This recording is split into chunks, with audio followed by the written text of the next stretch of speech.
The Impact Knockouts Championship. What is going on with the Impact Knockouts Championship as we head into Bound for Glory in October? Well, the leaked card from Fightful, or the reported card from Fightful earlier this month / last month, said that the tentative plans for the Impact Knockouts Championship at Bound for Glory was to have Impact Knockouts champion Gianna Peraza defending against Kylie Rae. Now, how have we got to this? Well, Kylie Rae, of course, won the Knockouts Gauntlet to become the #1 contender for the Knockouts Championship at Slammiversary all the way back in July now. It feels like a million years ago, doesn't it? So much has happened since then. Because during that time, after Slammiversary, she didn't jump straight back in to, of course, to the Knockouts Championship picture because she was involved in Wrestle House. She was involved in Wrestle House for several weeks. That ran at least, 4, 5, maybe even 6 weeks, maybe longer than that. So she's been busy, which has been good because I don't like sometimes, when someone becomes a #1 contender for stuff and then they just get rushed back into it straight away. It feels like you win your #1 contender and then go straight on. I like the long game that's being played here. So she's been involved in Wrestle House, and part of her story when she was in Wrestle House was, I need to get back, I'm the #1 contender. So they did play up. You didn't forget that, of course, Kylie Rae has this Knockouts Championship opportunity somewhere down the line. Now, as far as Gianna Peraza, of course, she won the Knockouts Championship at Slammiversary from Jordynne Grace, but after Slammiversary, that feud with Jordynne Grace continued because they had the rematch at Impact Emergence on night 2 in the 30-minute Iron Man match, which was just... you've heard me talk about it here before on the channel. It was absolutely brilliant, just excellent, absolutely brilliant, absolutely excellent. It was well worthy of the main event. I think it sent a message to AEW and other companies that like that of look at our Knockouts division. While you're struggling to put on a fully functioning and good women's division, we've got ours main eventing the show and they're featured players in the show. So absolutely commendable to Impact Wrestling, and that match was absolutely fantastic, well worthy of main eventing not only just an episode of Impact Wrestling but a TV special. This wasn't your run-of-the-mill Impact, this was a TV special with a lot of eyes, a lot of pressure, and I thought Gianna Peraza and Jordynne Grace absolutely killed it. I know I said this before and it got a little bit of heat for it, but I thought that Iron Man match was better than the Iron Man match we saw on NXT Super Tuesday for several reasons. One, I think just that 60-minute format just is too much. Two, we actually had an outcome, a winner, a finish, heaven forbid. So I thought it was absolutely fantastic. I really did. So after that, we had the black tie event a couple of weeks ago where Gianna Peraza had all the knockouts around the ring. This led to the return of Tenille Dashwood to Impact Wrestling, who interrupted Jordynne Grace. And then during that segment as well, Wrestle House was returned to the Impact Zone by Rosemary. Kylie Rae brawled with Gianna Peraza. So I think that Fightful report that we saw a few weeks ago, I think is accurate. I think we are getting Kylie Rae versus Gianna Peraza for the Impact Knockouts Championship at Bound for Glory. But I also think we're not just getting one knockouts match, because that's not what Impact Wrestling does. It isn't AEW. Impact does several knockouts matches on a card because the roster is so deep and it's so good. The knockouts division is just fantastic. So I think in addition to Kylie Rae versus Gianna Peraza, I think we're likely going to get Jordynne Grace versus Tenille Dashwood also at Bound for Glory. At least I hope so. And obviously, then you have a couple of possibilities there. You can either have Kylie Rae versus Gianna Peraza and Jordynne Grace versus Tenille Dashwood in singles matches at Bound for Glory. But of course, also, you can merge both matches together. And you can do a fatal four-way. You can do Kylie Rae versus Gianna Peraza versus Jordynne Grace versus Tenille Dashwood for the Knockouts Championship. I'm never massive on that. I'm never a huge fan of that because those multi-people matches can be a bit of a cluster. And look, Bound for Glory is the biggest show for Impact of the year. It's their WrestleMania, it's their Starrcade event. Now, arguably, Slammiversary might have been the bigger show this year because of the new signings, the debuts, the returns, etc.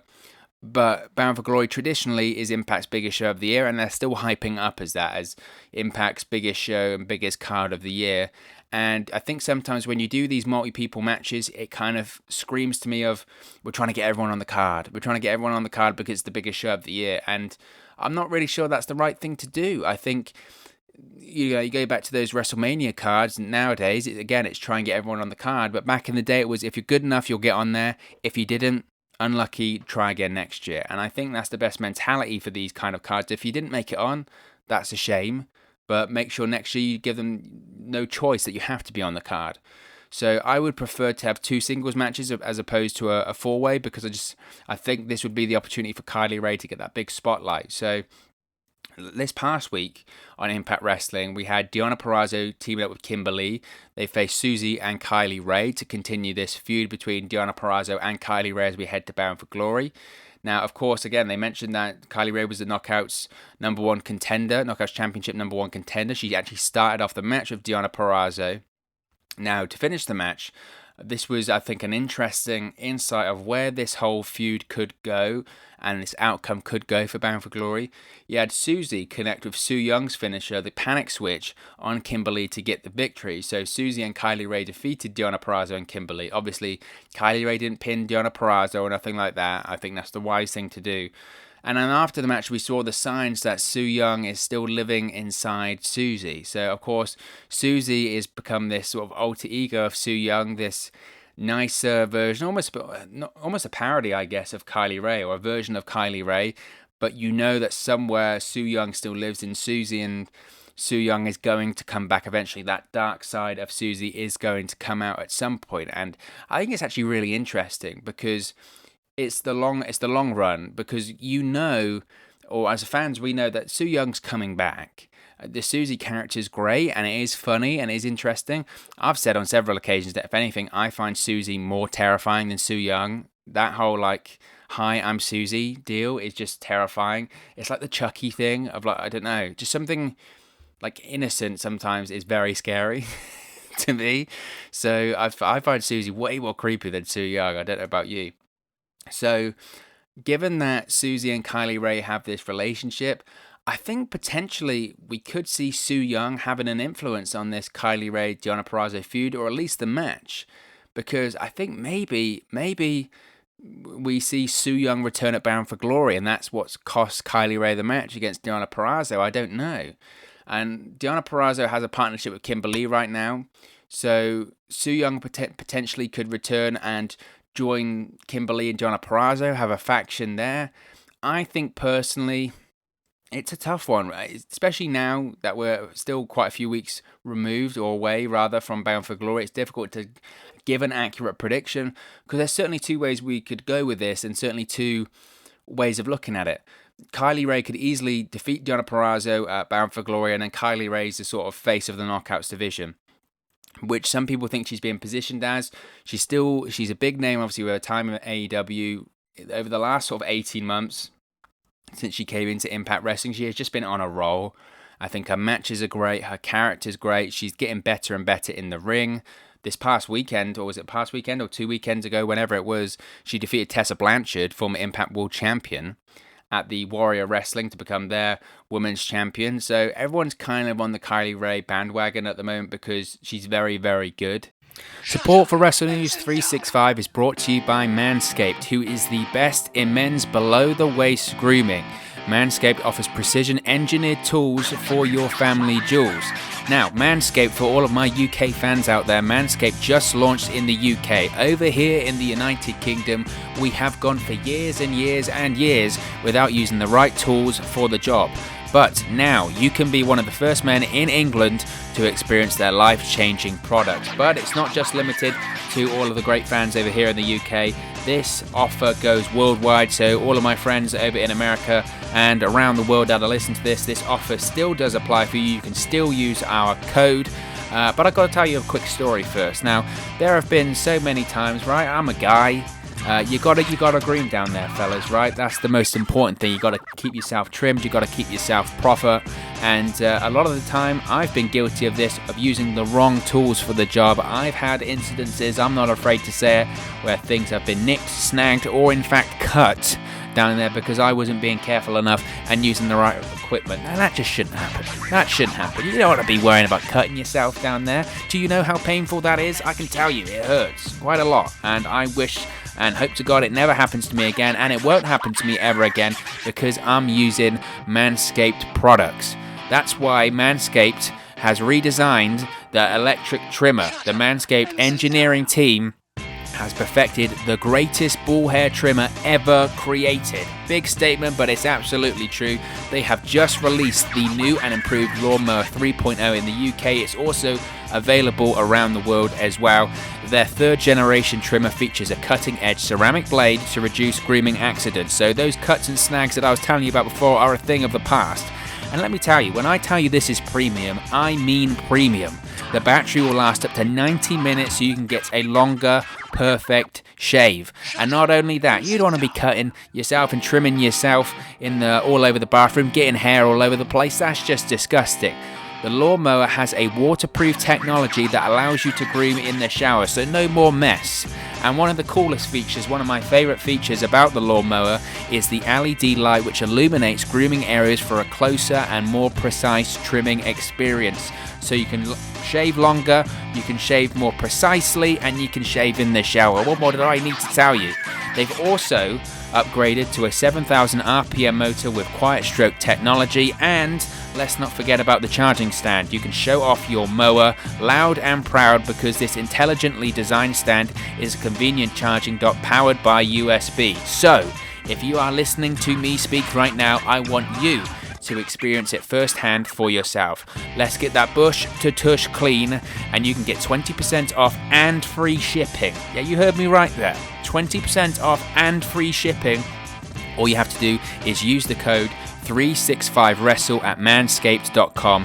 Make your testes their besties. That's 20% off and free shipping. Not only are you getting 20% off, you're getting free shipping as well with the code 365wrestle at manscaped.com. That's 20% off with free shipping at manscaped.com, and use the code 365wrestle. Your balls will thank you. So it could be a showcase for Kylie Rae and a crowning moment for her, or, as I mentioned, Gianna Peraza wins, and then you can have maybe a Su Yung turn on Kylie Rae and they go somewhere. At this point, I'm leaning to Gianna Peraza retaining at Bound for Glory, with Su Yung costing Kylie Rae the championship. Then you can have Su Yung and Kylie Rae feud against each other. Obviously, you could have Kylie Rae win the match and then Su Yung turns on her, and then you have Kylie Rae and Su Yung feuding over the Knockouts Championship. I do think it's something to consider here when you think about Gianna Peraza, is that she's still not on a full-time contract. She still doesn't have a full-time deal with Impact Wrestling. Now, I know some people have said that's hogwash, but you look at Eric Young. When Eric Young won the Impact World Championship from Eddie Edwards a couple of weeks ago, it was then reported that he just signed a full-time deal, an exclusive deal with Impact Wrestling. So maybe these people that came in, I know it's not the case with the likes of the Good Brothers, but it certainly is the case with people like EC3, that they've been signed to these sort of short-term deals, not exclusive and not full-time. And Gianna Peraza maybe is one of those people because she's been very open. I'm not on a full-time contract with Impact. I want to be signed with Impact Wrestling full-time and long-term, but at the moment I'm not.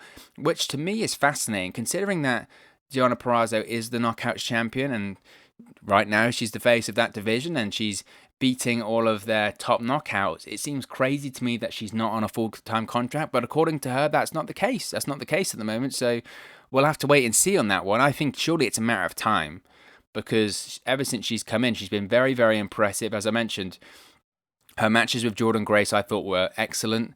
I thought the match at Slammiversary they had was very, very good. Way better than what Dave Meltzer rated it. I thought their Knockouts Championship Iron Man match at Impact Emergence was absolutely phenomenal as well. So I just think it's a matter of time, really, before we have Gianna Peraza be signed to a full-time Impact Wrestling deal. It's got to be, right? It's got to be. Now, I mentioned also about Tennille Dashwood and Jordynne Grace. I think that will happen for Bound for Glory, and that should be fantastic. And when you talk about fantastic, just how great is the Knockouts division in Impact Wrestling? I mean, it really is just absolutely brilliant. It is absolutely brilliant. It's one of the best women's divisions in the world right now. And will they look to add? Well, obviously eventually, because I think they have to. They've got, I'm just looking at the Knockouts roster page here. You've got 4, 8, 12, 16. You've only got 16 people on the roster, and I think they will look to add if the right talent is there. At the moment, they're fortunate that they don't need to add because the quality and the strength and depth is so high. The division is really, really strong, and I think what's important there is the quality is obviously very strong, but that's not the most important thing, because it's one thing having a quality roster of wrestlers It's another thing in how they're booked and how they're presented on TV. Because you look at the likes of AEW, they do have some great female wrestlers on their roster, but they're not booked right. They're not booked right and they're not presented right on TV. The Knockouts division and the Knockouts in an Impact Wrestling, they're involved in multiple storylines, not just one. You don't just have two females facing each other and that's the Knockouts feud going on in Impact Wrestling. You don't have that. You have multiple storylines, multiple characters in the show. They have long matches, not just a 5-minute match that's sandwiched between two other angles in the show. No, they're also in main events of the shows, as I mentioned, not sandwiched between major angles. It's just fantastic. And obviously, I think no one will really argue that WWE probably has the best women division out of the major companies in North America at this point, because you look at their WWE women's roster, even the people they have on the shelf, the Becky Lynch, Ronda Rousey, Sasha Banks, Charlotte Flair, Asuka, Io Shirai, and then it's ridiculous, really. The talent that they have: Dakota Kai, Tegan Nox, all of those people, Rhea Ripley, Shotzi Blackheart, all of those are very, very talented, and the strength and depth there is just ridiculous. Shayna Baszler as well. It's very, very good, and I don't think you can argue that WWE has the strongest women's division. They just do. Obviously, you could potentially say the likes of Stardom in Japan maybe has a better women's division because they're a women's company. But out of the major North American companies, WWE is the best. But I think the Knockouts division in Impact Wrestling really does give them a run for their money. I really do. It's very, very good. It's very, very good.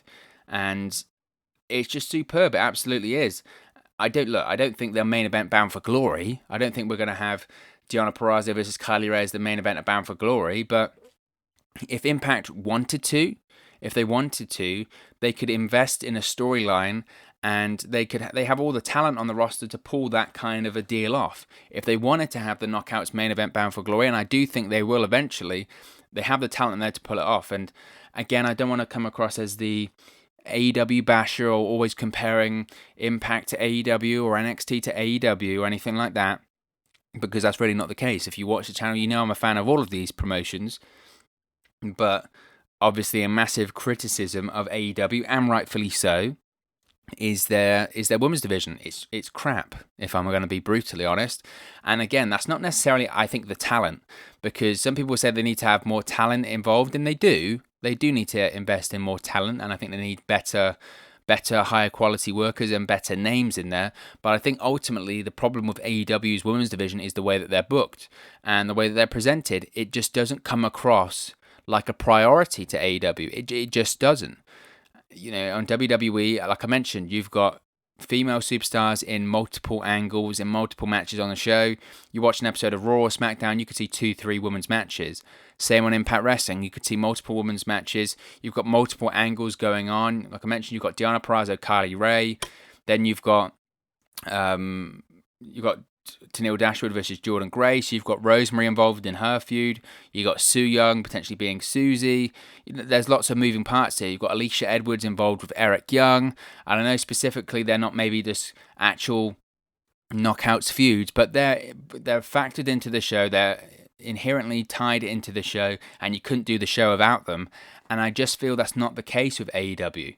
I don't think they could do what Impact does and what WWE does with their women's division. So I think that's a major problem for them. But you have to give credit to Impact Wrestling, because the way that they present their knockouts, the way that they have them in multiple matches, they have them in main events, they put on great matches too.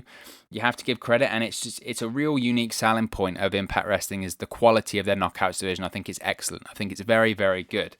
But of course, as always, it's just one man's opinion. What are your thoughts? Do you think we're going to get Gianna Peraza versus Kylie Ray for the Knockouts Championship at Bound for Glory, and Tenille Dashwood versus Jordan Grace? Do you think we're going to get a fatal four-way? How do you think Su Yung or Susie gets involved in this?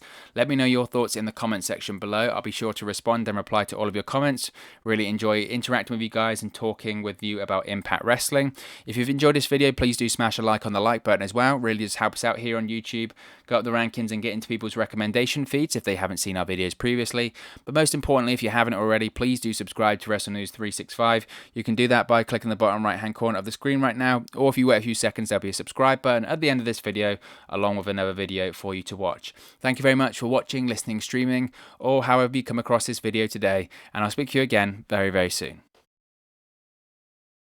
Hey guys, thank you for watching, listening, streaming, or however you come across this video today. Be sure to click on the video on the right there to watch our next video, or click the bottom there to subscribe, or the bottom right hand corner. Thank you very much, and I'll speak to you again very soon.